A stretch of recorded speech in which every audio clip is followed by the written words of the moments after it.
bien común, y más recientemente, cómo incorporamos cuestiones de identidad y reconocimiento en nuestra comprensión de una sociedad justa.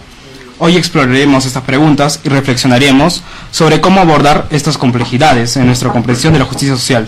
Creo que podemos empezar por preguntarnos, ¿no? ¿Qué implica realmente el concepto de justicia social? ¿Qué entienden ustedes por lo que es justicia y cómo se refleja en nuestras vidas diarias? ¿Quién empieza? Aló. Buenas tardes, ¿qué tal? Muchas gracias por la invitación. Soy Vidal. Yo no soy de alguno de carrera de filosofía, así que trataré de explicar, a mi entender, a través de política, lo que se entendería por justicia.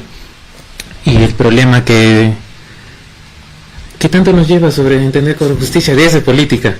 A ver, comentó aquí nuestro Midwar, mi compañero Midwar, sobre entender justicia a través de la idea de Platón y luego de Rawls, saltándose casi un milenio de historia. Pero es muy interesante porque vemos que la idea de justicia va evolucionando, desde entenderlo por la repartición hasta una distribución justa de todas las cosas. Continúo, perdón, estoy muy nervioso. A ver, si lo ponemos quizás desde el siglo XX para tratar de colocarlo a nuestro modo actual, me gustaría entender la justicia al menos desde tres perspectivas. Desde una característica de distribución, donde todos los bienes y recursos pueden ser alcanzables para todas las personas. De reconocimiento, donde podamos respetar las culturas y las individualidades de cada uno. Asimismo, de participación, donde cada persona pueda participar en las decisiones, en la toma de decisiones de política, en la toma de decisiones de poder, asimismo en las decisiones que cada persona desee optar. De esta manera, al menos me gustaría entender lo que sería una justicia dentro de nuestra sociedad. Quizás alguno de mis compañeros desea continuar con algo. ¿Tu vida diaria cómo lo podrías ver? Desde mi vida diaria, al menos lo que yo asumiría por justicia social sería una carga también de responsabilidad de mis libertades. Es decir, donde yo puedo explorar todas mis capacidades, o sea, asumiendo que cada persona tiene todas sus capacidades, desde las más simples, como aquellas de poder jugar, de poder reír, de poder explorar lo que son mis emociones, de poder acceder a un trabajo, de poder adquirir una propiedad pequeña, simple, de poder participar de una u otra manera, sea desde marchas, que sería lo más bonito desde política, o simplemente de poder participar dando mi opinión y contraponerlo junto a los otros. De esa manera yo creo que estaría haciendo un poco o acorde a lo que yo entendería por justicia social. Ahora, quizás yéndonos a lo que sería por temas de Estado, temas de gobierno, la justicia social, lo que se entendería a partir de políticas de Estado, al menos a lo que me gustaría de cómo me gustaría que se diese algo así, es sí, con una participación del gobierno para poder aligerar algunas asperezas, tratar de igualar las mismas oportunidades y haciendo políticas públicas acorde a lo que se necesita en la sociedad. Un ejemplo de esto, quizás un poquito más tangible, sería que las políticas públicas estén orientadas a lo que sería la Agenda 2030, que es básicamente acercarnos a acceso a la vivienda, reducir la pobreza, se me van las ideas allí, sobre el medio ambiente, etcétera. Bueno, para continuar, nuestro compañero Febres. Buenas tardes, gracias por la invitación. En cuanto a la pregunta, ¿qué es la justicia?, ¿no es cierto? Yo tengo una visión subjetiva de la justicia. Yo pienso que la justicia no es objetiva. En tanto, estaría de acuerdo con el filósofo Anthony de Say, que tiene dos concepciones de justicia. Por un lado está la justicia tradicional, la clásica, que manejamos todos, que es darle a cada uno lo que le corresponde según su mérito.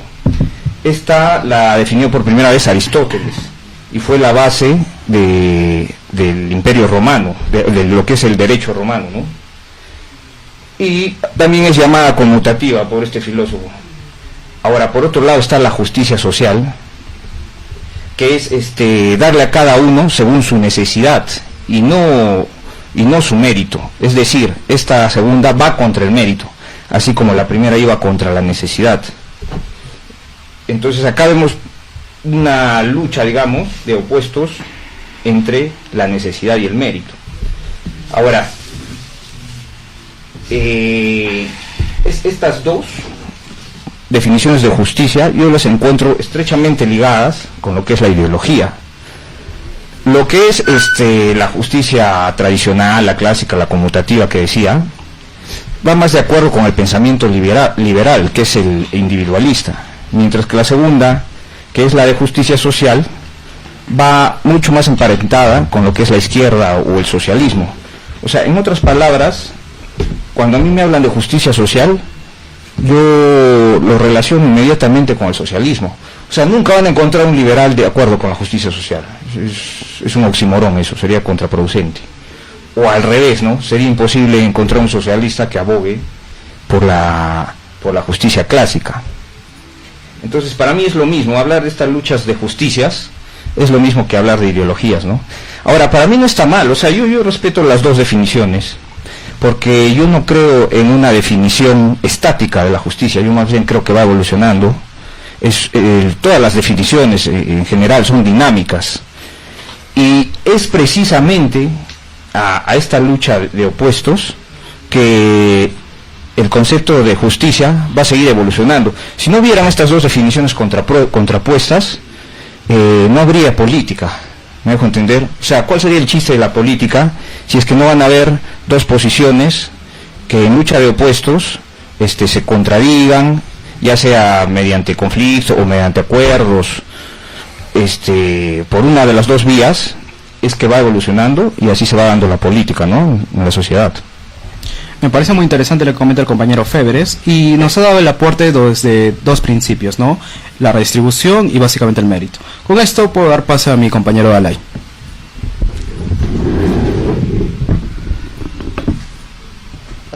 Buenas tardes con todos los presentes, con la audiencia. Bueno, como han señalado, ¿no?, la justicia es un concepto que tiene varias vertientes. Hay tantos conceptos de justicia como ideologías, como filosofías políticas, etcétera. Tratando de darle una cuestión, digamos, yendo al punto neurálgico, ¿en qué coincidirían todas, no? Obviamente no van a coincidir en todo, las concepciones pueden ser muy distintas, pero tratando de ir al núcleo del concepto de justicia, diríamos que básicamente este es un principio. Es un principio que busca lograr un ordenamiento social, haciendo un juzgamiento de qué conductas son justas, de qué conductas son injustas, y así lograr tratar de que las personas vivan de la forma más honesta y lograr la mejor convivencia posible. Dentro de este punto, digamos, sustancial o nuclear, a partir de ahí tenemos muchos conceptos de justicia y muchas concepciones, ¿no? Aristóteles señalaba que la justicia era darle a cada quien lo que le corresponde, como ya señaló también mi compañero Rawls, también tenía su propio concepto de justicia basado en el mérito, etcétera. Y sí, tal como han señalado mi compañero Febres, ¿no? Aristóteles tenía conceptos de justicia, dividía la justicia en justicia universal y justicia particular, y entre esta justicia particular hablaba de justicia conmutativa y la distributiva, ¿no? Y bueno, yendo al tema continuando con lo que ha señalado mi compañero, ¿no?, acerca de esta lucha entre liberales y socialistas o concepciones más individuales de la justicia o más colectivas. Yo no estoy tan de acuerdo en que tengamos que señalar que obligatoriamente un liberal no tiene que estar de acuerdo con la justicia social, ¿no? Porque también hay que tomar en cuenta que el liberalismo es muy amplio, ¿no? O como señalaba Juan Carlos Valdivia Cano, no hay liberalismo, hay liberalismos, ¿no? Hay liberalismos para todos los gustos. Está el liberalismo, digamos, clásico, puedes también encontrar anarcocapitalismo, puedes encontrar un libertarianismo, o un liberalismo más social, ¿no?, un socioliberalismo, que sí estaría de acuerdo con la justicia social y que no tendría ningún tipo de contradicción entre su concepción liberal y la justicia social. la justicia social me parece que es prudente relacionarlo con un concepto que es la generación de condiciones para generar condiciones para una buena vida, ¿no? Para el desarrollo de las capacidades de las personas dentro de la sociedad. Bueno, recalcar, ¿no?, los interesantes aportes que han hecho mis compañeros. Bueno, podemos llegar en síntesis, ¿no?, a ver dos aspectos, dos categorías de lo que han propuesto. Primeramente, ¿no?, que hay una justicia, en el debate está lo de justicia subjetiva, justicia objetiva, ¿no? Y segundo, está lo de el mérito, que también se puede entender de otras maneras, ¿no?, que es darle a cada quien lo que le corresponde. Y segundo, la redistribución, la cual es la permisión para tal mérito, ¿no? Bueno, y además mandarle un saludo al profesor, ¿no?, Valdivia Cano, que enseña en la Facultad de Derecho en la UNSA y también en la Santa María.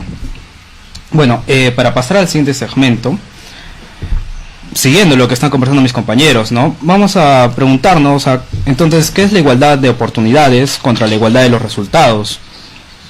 Para esto voy a dar pase a mi compañero Vidal para comenzar con las respuestas, con los aportes.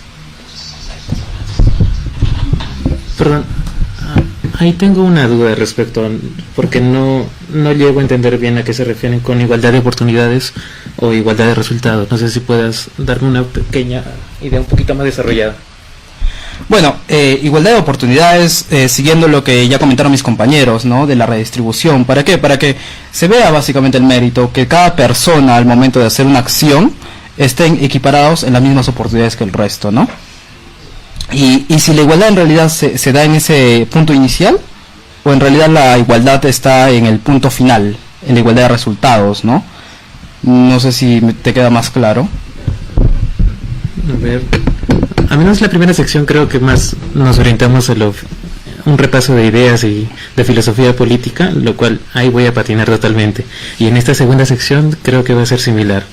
Así que prefiero partirlo, al menos a mi parecer. Si la justicia social debe enfocarse más en igualdad de oportunidades o en igualdad de resultados, principalmente me orientaría yo a creer que estaría hacia la igualdad de oportunidades. Entenderlo desde políticas públicas estaría tratar de nivelar, sobre todo, donde todas las personas puedan participar en similar condición y oportunidades, lo cual las políticas públicas lo que hacen es reconocer que ciertas poblaciones o ciertos grupos geográficos no tienen las mismas oportunidades que otras, para poder así nivelar la misma cancha, digámosle de esta manera. Sí, eso sería lo más breve. Muchas gracias, compañero. Vamos a dar el pase a lo que es mi compañero Febres. Ya, mira, bueno, es totalmente en contra, ¿no?, lo que sería igualdad de resultados, o sea, eso no existe. A ver, la definición de justicia que di anteriormente, es una posición, por decir, metapolítica. O sea, yo me ubico fuera de lo que es el entorno político para definir esto, ¿no? Ahora, yo como persona, tengo que tener una ideología. No existe persona que no tenga una ideología. Y yo soy liberal, entonces yo estoy totalmente en contra de lo que es la justicia social. Y me adhiero más a lo que es la justicia clásica. ¿Por qué razón, motivo, circunstancia? Pues voy a dar alcance de cuáles son las ventajas de adherirse a este tipo de justicia, ¿no? Básicamente partiendo desde lo empírico. Nosotros vemos que los países donde más se ha impartido justicia social son los más pobres, mientras que vemos los países que donde más se ha impartido la justicia conmutativa son los más ricos. Claro, existe un precio a pagar por la riqueza, que es la desigualdad. O sea, yo acepto que darle a cada uno lo que le corresponde va a contribuir a la desigualdad, yo lo acepto. Digamos que si la igualdad fuese una virtud, yo acepto que en esa virtud merma. Pero, por otro lado, produces más riqueza. En cambio, en el otro lado, en lo que es justicia social, yo les acepto que sí, existe más igualdad, pero todos son igual de pobres. Entonces, tenemos que aceptar esta dicotomía. ¿Qué prefieren? ¿La riqueza pero con desigualdad o la igualdad pero con pobreza? Yo prefiero la primera. ¿Por qué razón? Porque vemos que los pobres de los países que adhieren a la justicia clásica, para empezar, son menores. Hay menor porcentaje de pobres. Y en segundo lugar, los pobres de los países ricos son menos pobres que los pobres de los países donde imparten la justicia social. ¿No es cierto? Por ejemplo, el pobre de Estados Unidos, por dar un ejemplo de país, podríamos dar cualquier otro país que encabece la lista de ranking de índices de libertad económica. Por ejemplo, en Estados Unidos, un pobre de Estados Unidos es el que tiene un auto de segunda mano y es considerado pobre. Esa misma persona acá en Perú sería considerado clase media, básicamente. Y ni qué decir de Cuba, Venezuela o países donde imparten la justicia social, donde los pobres ya prácticamente comen de la basura, ¿no? Entonces, yo prefiero ser 1000 veces cola de león, hablando de los países más ricos, a ser cabeza de ratón, hablando de los países donde se imparte la justicia social, ¿no? Y para terminar esta intervención, solamente quería mencionar los países que encabezan la lista de libertad económica. Primero Singapur, segundo Suiza, tercero Irlanda, cuarto Taiwán, quinto Nueva Zelanda, sexto Estonia, séptimo Luxemburgo, octavo Países Bajos, noveno Dinamarca, décimo Suecia, 11 Finlandia, 12 Noruega, 13 Australia, 14 Alemania, 15 Corea del Sur. Fíjense que ni siquiera acá aparece Estados Unidos, ¿no? Que ha tenido un decaimiento con Biden, ¿no? Y fíjense en los últimos de la lista, puesto 175 o por ahí, Cuba, Venezuela, Bolivia, Argentina, Brasil, Ecuador, prácticamente todos estos países latinoamericanos donde se le imparte la justicia social. Entonces, ya para terminar, fíjense que no es casualidad que los países más libres sean los más ricos y los más pobres sean donde se imparte la justicia social. Muchas gracias, Febres. Para continuar con la dinámica, ¿no? Vamos a dar paso al compañero Dalai, por favor. Gracias. Bueno, sobre este tema de los dos conceptos de justicia, ¿no? Y el concepto de lo que mi compañero Febre llama justicia clásica, la aristotélica, y que señala que se basa en el mérito, ¿no?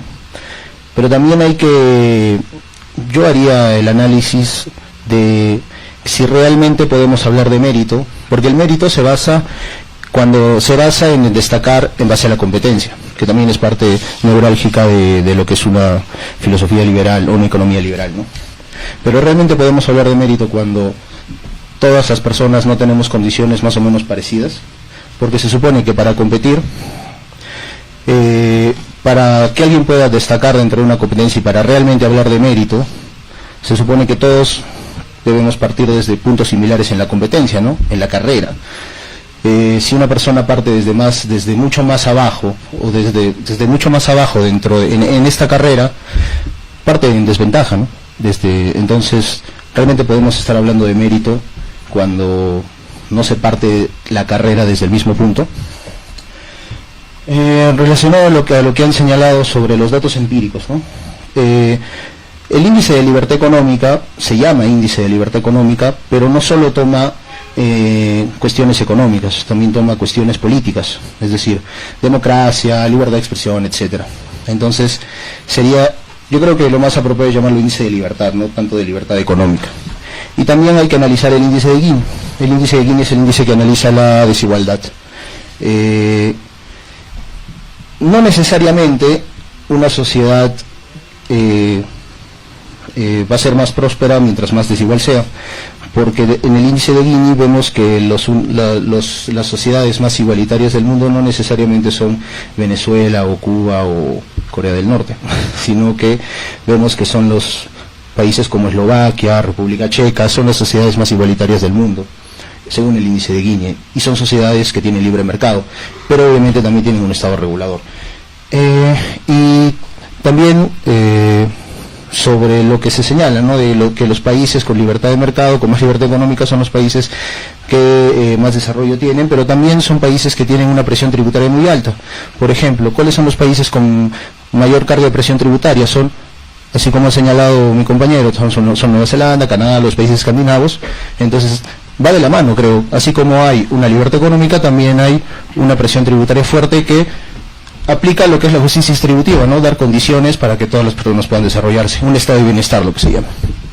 Muchas gracias, Dalai. Creo que con esto queda un poco más claro la pregunta, ¿no? Igualdad de oportunidades, igualdad de resultados. Bueno, vamos a dar pase para alguna réplica. ¿Qué tal? Nuevamente Vidal. Tan solo quería señalar algo. Una crítica que tengo yo bastante respecto a las discusiones de filosofía, de ideas, es que pues, solemos dar información quizás un poquito muy general que se nos puede llegar a escapar de las manos y sobre todo a nuestra realidad. Estamos hablando por el momento, quizás en resumidas cuentas, sobre justicia, sobre distribución principalmente, lo cual no está mal, solo que me gustaría quizás ahorita dar un breve ejemplo de cómo se puede aplicar o cómo ya se aplicó en lo que respecta a Perú, dentro de todas sus dificultades, con todos los problemas que tiene aplicarse, pero de que una u otra manera ayuda. Me baso ahorita en lo que sería la Casa de la Mujer en Lima, es el único ejemplo que tengo como referencia ahorita. La Casa de la Mujer no es lo mismo que un centro de emergencia. El centro de emergencia atiende lo que son casos de violencia y interviene inmediatamente. En cambio, la Casa de la Mujer está enfocado para atender acudía o asistir a las denuncias que las mujeres iban para puedan ser orientadas de cómo llevar su caso y de cómo posiblemente llevarlo hasta un juzgado, además de atenderlas inmediatamente. Sin embargo, la Casa de la la Casa de la Mujer, con los años de su creación, ha ido cambiando su objetivo y más se ha vuelto un espacio de esparcimiento, ofreciendo tareas talleres de baile, costura, danza. Probablemente para alguien con una visión un poquito rigurosa sobre eso es parte del Estado, está generando déficit, sí, es cierto. Para la municipalidad le generaba mensualmente una pérdida de gastos, sobre todo en lo que son los ingresos, ya que no todos en ese distrito de Pueblo Libre no pagaban. ¿Por qué menciono este caso? Porque si lo vemos de esa manera, tan solo en el gasto económico y el déficit que está generando a todos los contribuyentes, es que se está obviando lo que sería cómo se obtiene una ganancia de esto, qué se está ganando. Principalmente porque la Casa de las Mujeres iba a población vulnerable. Población vulnerable, consideradas en el Perú, son las personas de tercera edad, personas adultas mayores. Que las personas adultas mayores tengan acceso a estos pequeños espacios, sí, es una manera de justicia social, porque tiene un espacio de esparcimiento bastante importante para las personas adultas. Los índices de abandono para las personas adultas, en el caso de Lima metropolitana, van desde 25 hasta 30%. Aumenta la felicidad de estas personas. Se está haciendo un déficit veámoslo así, no es un déficit en sí, sino es una pequeña inversión que hace la municipalidad para mejorar la calidad de vida de las personas, sobre todo cuando son personas o de población vulnerable. Muchas gracias por el aporte que has dado, la réplica. Bueno, es muy interesante lo que comentan, ¿no? Se vio ya también, ¿no? Ver este tipo de igualdad de oportunidades, igualdad de resultados, la justicia en base a lo que es aspectos económicos, ¿no? Pero los distintos panelistas, analistas, han dado también su aporte en el sentido de que no se puede limitar a los resultados económicos, que hay otras perspectivas que se tienen que atender, ¿no? Ya sea en derechos o en bienestar, como comentabas, ¿no es así? Entonces, para continuar, quiero cuestionarles, ¿no? ¿Cómo es que ven este punto sobre que si hay una justicia subjetiva, una justicia objetiva, o consideran que no es así? Para lo cual quiero darle paso primero a mi compañero Vidal. ¿Cuál era la pregunta, perdón? Ya. Bueno, para aclararlo un poco más, ¿no? Por los aspectos distintos. La subjetividad, básicamente cada persona tiene una perspectiva, una consideración de lo que es justo para ellos, ¿no? Lo que es justo para mí puede ser obviamente distinto a lo que va a ser justo para ti o acá mis compañeros. Pero a pesar de todo esto, se trata, y como ya he comentado, ¿no? Hay varios filósofos, politólogos, que tratan de buscar una definición objetiva, que supere estas distinciones tan subjetivas Entonces, no sé si para ti se puede alcanzar esto, porque hay muchos intentos que llegan a ser indefinidos todavía.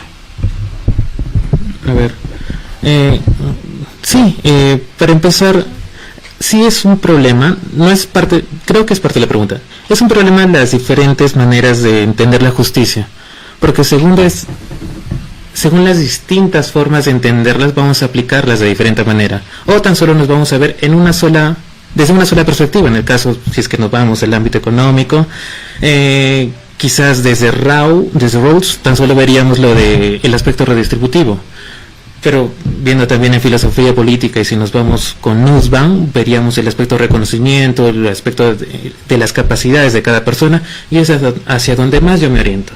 Y creo, aunque reformulando quizás la pregunta es de cómo entender al individuo, me gustaría que se llegue quizás a un consenso más extenso, y además de volverlo más amplio el término de justicia redistributiva, y llevando a entender de cómo entendemos a las personas o a los individuos en tanto sus capacidades. Volviendo quizás a mi ejemplo que tengo a la mano y que acabo de dar sobre la casa de la mujer, ¿acaso una persona anciana, sea indistintamente las decisiones que haya llevado en su vida, no tiene derecho a una vejez digna? Por vejez digna me refiero tanto a casa, si tiene casa o no tiene casa, pero también a poder disfrutar de sus últimos años. Puede o no que pueda trabajar, tiene un centro de esparcimiento. Usualmente nosotros no vamos a estar con los adultos porque quizás nos cansan, porque quizás nos tienen hartos o tienen ideas un poquito muy duras. Sin embargo, en estos espacios de esparcimientos que esas personas tienen para poder distraerse, es un punto muy importante, sobre todo para sus capacidades como persona, para que puedan expresar sus emociones, continuar y aún viviendo en sociedad, mantener las relaciones sociales. Muchas gracias, Vidal. Voy a dar pase a mi compañero Febres. Ya, sí. Claro, o sea, yo no veo que las intenciones sean muy buenas, ¿no? De darles este espacio de esparcimiento a las personas pobres. Y supongamos que ahí está creando valor el Estado. Supongamos, ya, porque el Estado es una máquina de destruir valor, en realidad. Pero ya, supongamos que ahí están creando valor. ¿Sabes cuál es el problema? Que la plata no crece en los árboles. Y tú, para crear ese valor ahí, has tenido que destruir valor en otro lado. Porque tú, para mantener esa casa de la mujer, has tenido que quitarle dinero a otras personas.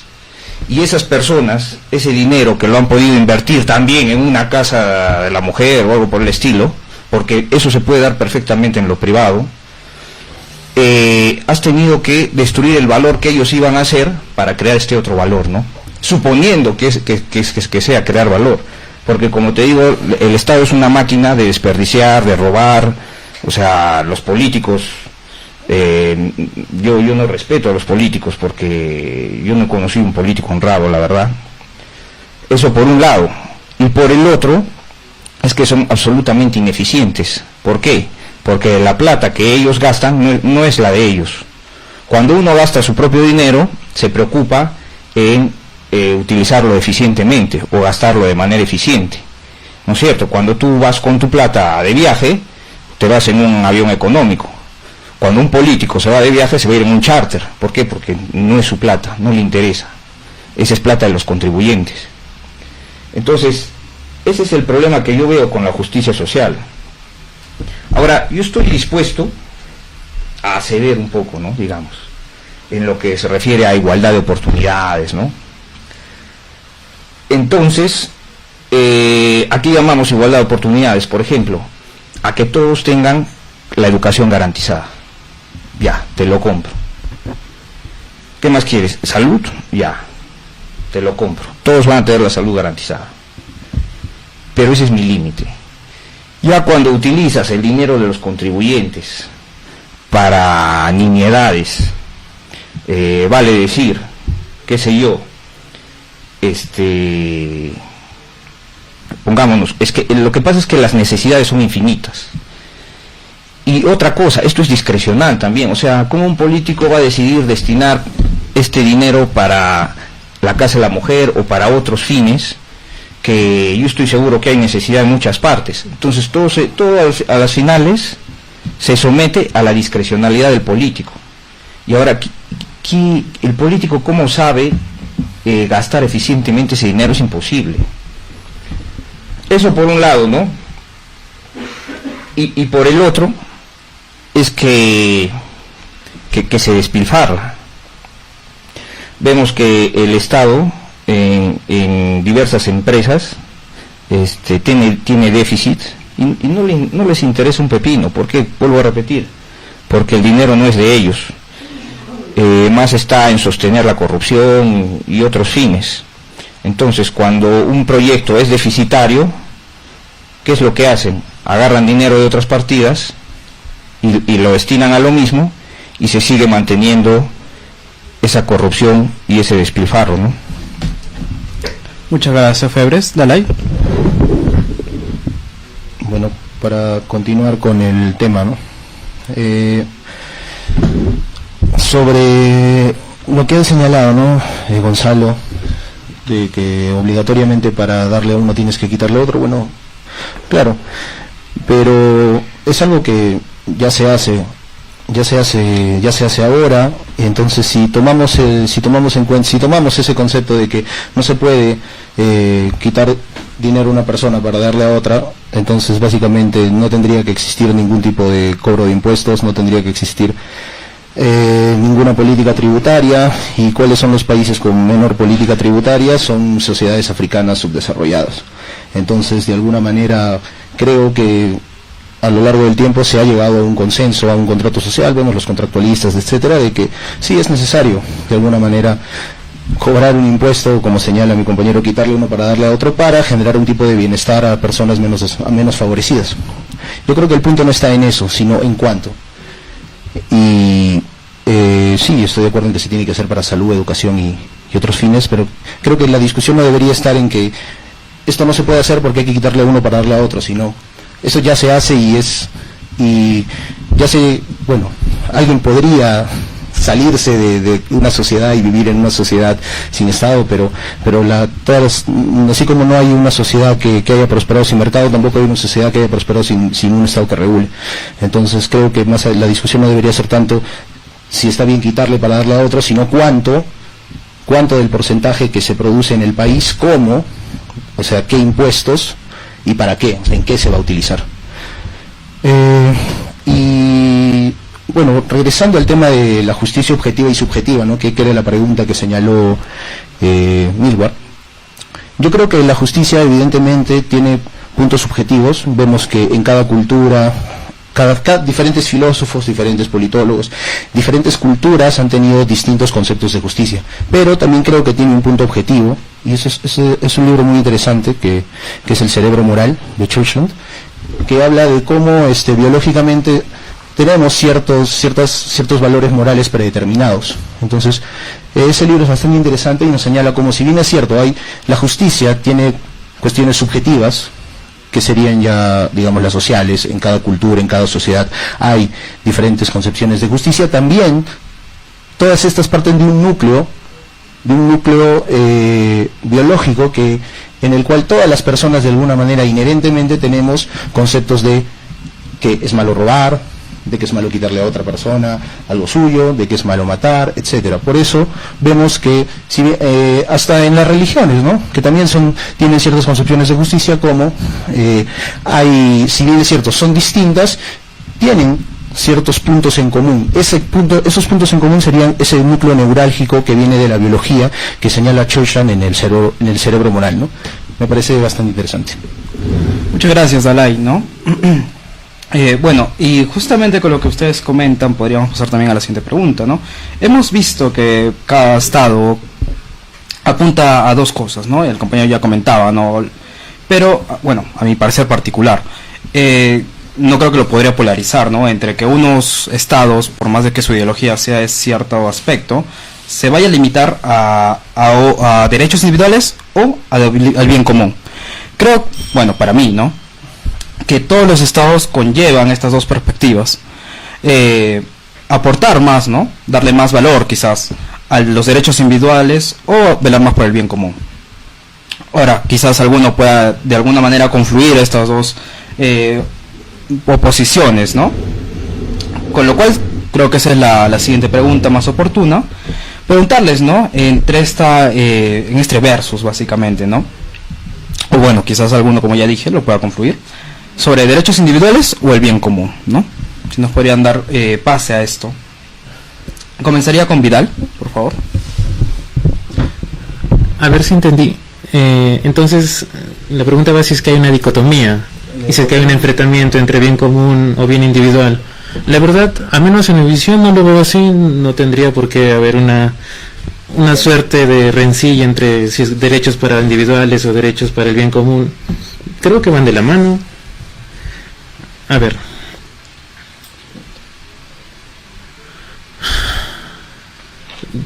No sé qué más decirte ahí, no le veo...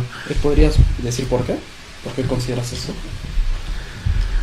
A menos que se entienda que se está dando mayor, quizás leyes que favorezcan a ciertos grupos de personas, a pequeñas personas para que puedan alcanzar, digamos, mayores ingresos, se les deje cobrar impuestos, o el bien común que sí se les aumente, volviendo al tema, ¿no? Que sí se les aumente impuestos porque de esta manera se va a poder invertir en mayor obra pública o en mayor inversión para la sociedad y que eventualmente estas inversiones van a llegar a que se mejore como sociedad, pues no le veo ningún tipo de problema, al menos en lo que se respecta a mi visión.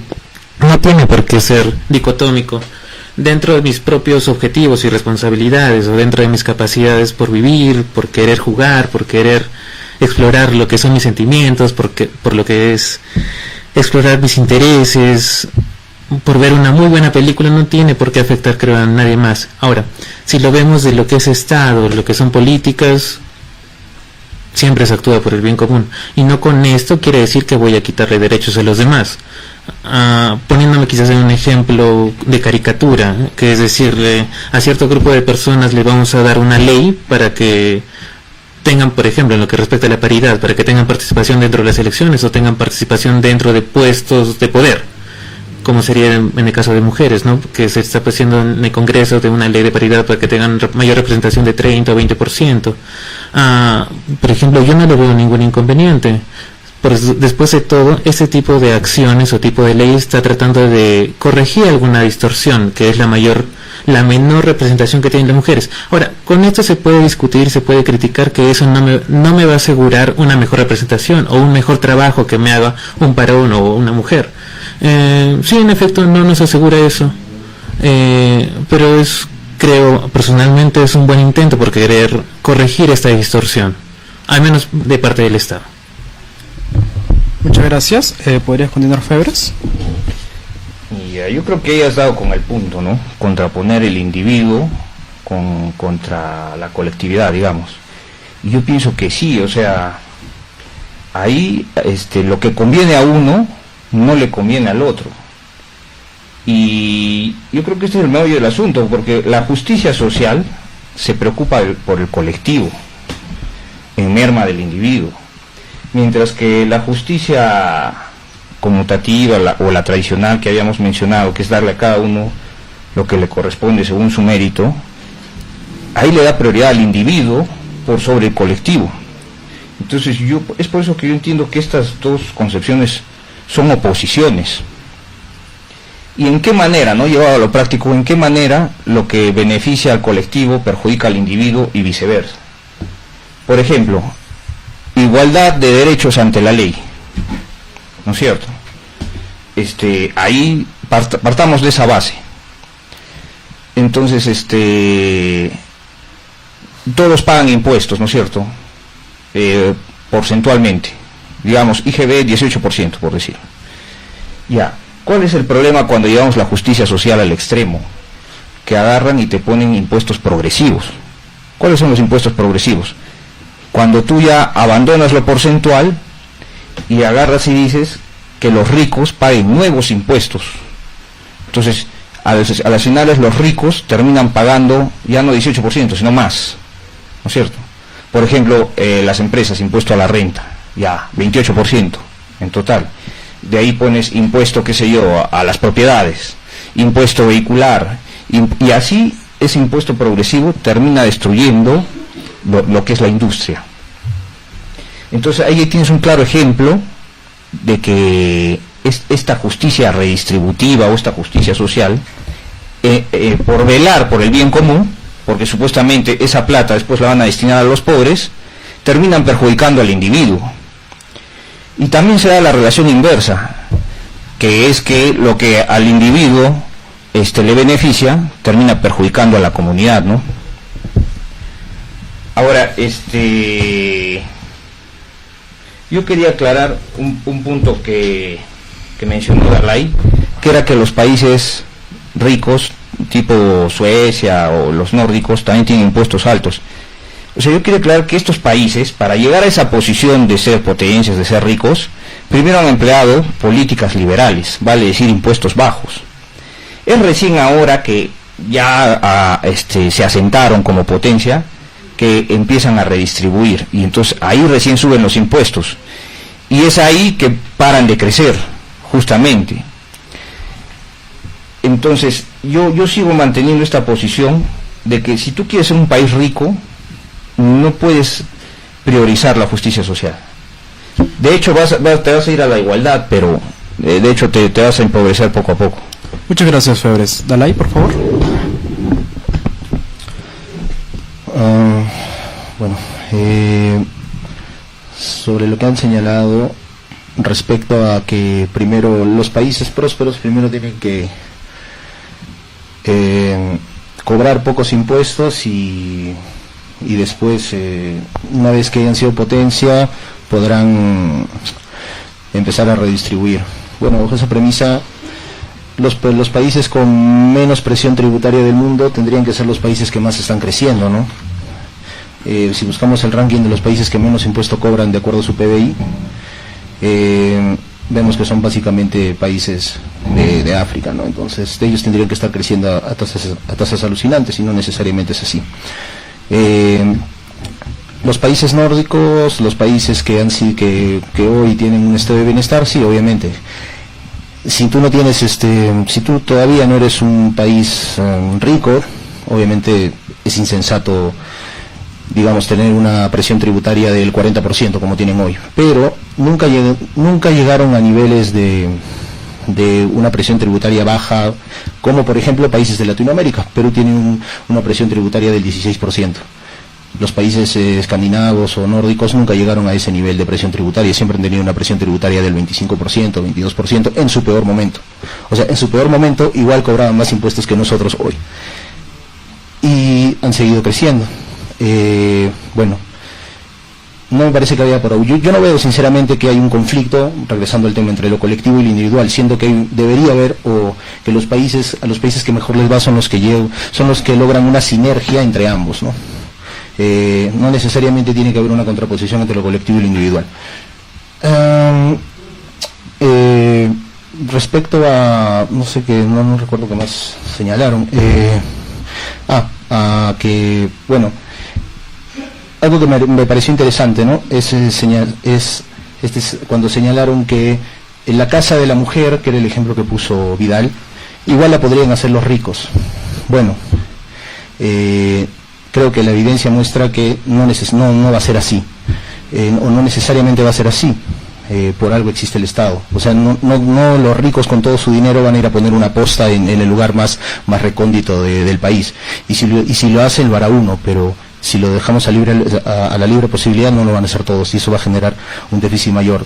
No es que el Estado sea lo mejor, el Estado tiene muchas falencias, pero de alguna manera trata de equilibrar eso.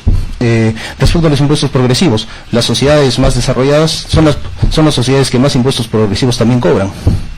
Y muchas veces las personas ricas son las personas que en países como Estados Unidos, ¿no?, que realizan artilugios legales para no pagar esos impuestos, y a la hora de la verdad terminan pagando menos impuestos que una persona de clase media. Lo dijo una vez Warren Buffett. A la larga mi secretaria termina pagando más impuestos que yo. Por eso yo creo que yo sí estoy de acuerdo con los impuestos progresivos, porque de alguna manera, si yo no estoy de acuerdo con que el impuesto tenga que ser igual para todos, porque no todos parten de la misma, no todos parten de la misma condición. Segundo punto, de alguna manera, si tú digamos, tú ganas una determinada cantidad de dinero, si tú pagas el mismo impuesto, no te queda el mismo dinero para poder realizar tus actividades. En cambio, un millonario puede darse el lujo de pagar un poco más de impuestos porque igual va a seguir siendo rico, y la evidencia muestra que en los países escandinavos, en las sociedades más desarrolladas, es donde más se aplican los impuestos, el impuesto progresivo, y no ha degenerado en ningún momento en una destrucción del sistema económico o algo así. Muchas gracias, Dalai. ¿Alguno quisiera hacer alguna réplica? ¿Se puede preguntar? Sí, también. ¿Sí? Al menos desde nuestras visiones opuestas que tenemos del momento, no sé si te entiendo mal, no sé si entendemos que es injusto los impuestos, o más que todo volviendo quizás a una pregunta, ¿qué serían las injusticias dentro de todo lo que entendemos? Yo, al menos por lo que vengo escuchando hasta el momento, es muy simpático siempre que tengamos nuestras visiones y metas como país, que espero es lo que tengamos, que es aquellos buenos países prósperos con bastantes ingresos, bastante recaudación, poco Estado, muy buenas empresas que invierten y dan trabajo. ¿Quién va en contra con eso? Al menos yo no, me parece muy bien, todos queremos llegar a ese punto. Y en esos países, o tan solo aquí también, ¿qué cosas son las injustas? Ya que traje a coalición aquello sobre la Casa de la Mujer, y bueno, nos hemos quedado ahí un poco para tener un ejemplo más cercano. Poblaciones vulnerables, volviendo a ese caso, son vulnerables porque no son asistidas correctamente, porque han sido dejadas de lado, o porque llegar a la vejez nuevamente aumenta las dificultades que son las de vivir. Me refiero a que puede o que no que ya tengan familiares que los apoyen, necesitan mayor asistencia. Puede que haya empresas que quieran o ofrezcan servicios para ello, ¿no? Pero quizás está caro, no tienen dinero, y ahí es donde aparece el Estado, ofreciendo un costo un costo mucho menos del mercado, quizás que estaría en contra mi compañero, pero están haciendo algo y está ofreciendo específicamente a poblaciones vulnerables algo. Si voy a hacer leyes, quizás de manera igualitaria, puede que esté obviando aquellas poblaciones que necesitan algún tipo de atención diferenciada, que en ese caso, que no solamente los ancianos o las personas adultas mayores son poblaciones vulnerables, son también los niños, son las personas indígenas, afrodescendientes, personas que se identifican con los movimientos LGTBI, también son personas vulnerables los hacinados en las cárceles, y son distintas propuestas de políticas que se trata de hacer de manera diferenciada para poder atender a estas poblaciones. Así que, ¿qué es injusto y por qué es injusto tratarlos de una manera igualitaria? Si es que lo vemos, porque no tienen las mismas oportunidades, cometieron diferentes, en el caso, digamos, ya no nos dan temas un poquito más controversiales, en el caso de las personas encarceladas, son poblaciones vulnerables, quizás porque se lo merezcan o no, no estoy aquí para juzgar nada, pero sí necesitan un tratamiento diferenciado dadas las condiciones de vida en las que se encuentran. Dado todas las poblaciones vulnerables necesitan un tratamiento diferenciado, políticas diferenciadas dadas en las condiciones que se encuentran. Y estoy dispuesto a pagar mis impuestos para ellos. Perfecto. ¿Febres? Ya, mira, si estás dispuesto a pagar eso, perfecto. Entonces que sean voluntarios los impuestos. Pero no, son imposiciones, te obligan. Y están en la discrecionalidad del político. Si mañana al Congreso se le antoja subir impuesto a la renta, lo va a subir. Y si se le antoja subir el IGB, lo va a subir. Y si se les antoja a los congresistas subirse el sueldo, se lo van a subir. Ahora, ya, partamos de lo que era igualdad de condiciones, no igualdad de oportunidades. Ya, por eso yo estoy dispuesto, digamos, a que haya salud y educación garantizada para toda la población. A partir de ahí, tú tienes que mantenerte. O sea, ya tienes educación garantizada. ¿Qué más quieres? Esas son tus herramientas para trabajar. ¿Por qué? ¿Hasta dónde más vamos a seguir adjudicando derechos? O esa filosofía de donde nace una necesidad, nace un derecho. O sea, aparte de educación y salud, después ¿qué van a pedir? Derecho a la vivienda. Después ¿qué van a pedir? Derecho a la vestimenta. Después ¿qué van a pedir? Derecho a la comida. O sea, vamos a terminar manteniendo a la gente. ¿Y qué? ¿Y la gente no piensa trabajar? Yo pienso que si algo de razón les doy, en lo que decía Dalai, es que todos partan de la misma línea, y ya está, educación garantizada. Ahora todos parten de la misma línea, y ahora todos según sus talentos y capacidades, así como según su esfuerzo, ya todos van a terminar con mayores o mejores resultados, pero a la gente el Estado no le puede regalar las cosas no se regalan. Dalai, tú quizás quisieras otro aporte breve, por favor. Sí. Respecto a lo de los impuestos, ¿no? Lo que señala de, bueno, si tú quieres con tu impuesto hacer esto, yo no quiero. Y sí, bueno, el impuesto es una imposición, pero también podríamos señalar que el sistema, que toda cuestión que llegue a ser un sistema es una imposición. También el sistema económico es una imposición, también el Estado es una imposición, pero de alguna manera es el punto al que como especie hemos llegado, ¿no? Si planteamos eliminar impuestos, claro, por ahí si alguien puede hacerlo en algún territorio, hacer el experimento, y si resulta que bueno, pero hasta ahora no se ha comprobado que una sociedad sin Estado, de una gran población, ¿no? Alguien me puede decir, no, 50 personas lo han hecho bien, ¿no? Pero de población a gran escala, hasta ahora no se ha probado que se pueda lograr. Y del mismo modo, obviamente, se ha comprobado que una economía completamente estatista, como ha ocurrido, digamos, en la URSS, o una economía de planificación central, tampoco ha funcionado. Así que yo creo que el impuesto de alguna manera es un mal necesario. Como digo, el punto es señalar cómo, cuándo, hasta dónde. Respecto a lo de la igualdad de oportunidades, que yo sí creo, obviamente, que la educación tiene que ser un derecho gratuito para todos, pero el punto es que no es fácil tampoco costearlo. O sea, el Perú gasta en educación 3.5% del PBI, y las naciones desarrolladas gastan entre 6 y 7. O sea, ya el simple hecho de plantear una educación de gran nivel, eso ya implicaría de alguna manera o cambiar la política tributaria. O sea, ya ese simple hecho implica la necesidad de un gran cambio tributario, y de probablemente subir impuestos a ciertos grupos. Ahora, lo que se señala de que los congresistas bueno, ahí termino. Okay, sí, ahí eso sería todo. Muchas gracias, me encantaría seguir escuchándolos, al igual que nuestros oyentes, pero lamentablemente el tiempo vuela, ¿no? Ya llegando al segmento final del programa, quería ver, ¿no?, si nos podrían proporcionar ahora cada uno sus conclusiones, sus reflexiones finales. ¿Sí? Por favor.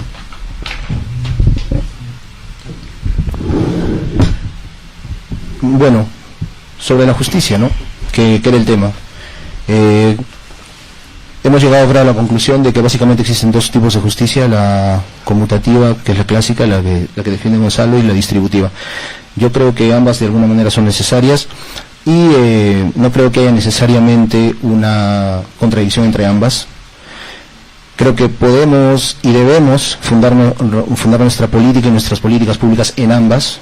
El mérito, por supuesto, que es fundamental y tiene que existir el esfuerzo, tiene que existir una fuerza vital que nos haga trabajar, que nos haga esforzarnos, pero también hay que tomar en cuenta que para que el mérito sea mérito, necesitamos que la cancha sea relativamente plana, igual para todos, o similar al menos para todos. No se puede hablar de mérito cuando empezamos la carrera, cuando unas personas empiezan la carrera desde muy atrás y otros empiezan desde adelante, ni siquiera desde el inicio. Entonces, la justicia distributiva tiene una función que es tratar de... La justicia distributiva y la justicia social tienen esa función, ¿no?, de generar condiciones para que todas las personas tengan la posibilidad de desarrollar sus capacidades, y cada persona llegará o no llegará de acuerdo a sus capacidades, pero para que pueda llegar necesitamos darle condiciones para que puedan desarrollarse. En eso yo veo una gran importancia. En eso creo que la justicia social tiene una gran importancia y todavía está muy vigente. Muchas gracias, Dalai. Febres, por favor. Ya, sí, claro, de acuerdo con Dalai, con la igualdad de oportunidades y que todos arranquen desde el mismo sitio. Por eso yo digo la educación garantizada y hasta salud garantizada, Tetraco. Pero no más que eso, porque y eso te garantiza que todos partan desde el mismo nivel. Ya después, cada uno según sus capacidades, sus talentos, sus esfuerzos, obviamente obtendrá resultados diferentes. yo pienso que si avanzas más allá de salud y educación, ya eso te lleva a la miseria, porque después van a pedir derecho a la vivienda, derecho a la comida, entonces vamos a teniendo zánganos en lugar de personas. El Estado puede ayudar, sí es cierto, pero ya, pues ¿qué más ayuda que la educación gratuita, garantizada? Ya a partir de ahí, de esa ayuda, porque el Estado no tiene que mantener gente, tiene que ayudar gente, y ayudar significa darle un empujón primero. Entonces, dándoles ese empujón, es que todos pueden sobresalir, ¿no? Vidal, para concluir. Ya estamos para cerrar. Nada, tan solo agradecer la invitación. Gracias por estar aquí y tenerme aquí en la radio. Y por último, no sé, no como ataque, pero quizás el velo de la ignorancia que nos señalaba Rawls es solamente un momento hipotético y luego que tenemos que quitarlo para ver nuestra realidad. Y con esto quiero señalar que sí, ocurren injusticias, ocurren distintas cosas malas que si aún mantenemos ese velito no vamos a poder notarlos y no vamos a poder hacer políticas públicas para salvar en esos momentos exactos y precisos que se necesitan. Gracias. Bueno, sí, terminando obviamente con el aporte de Rawls, ¿no? Interesante obra que tiene, una teoría de la justicia. Agradecerles a todos.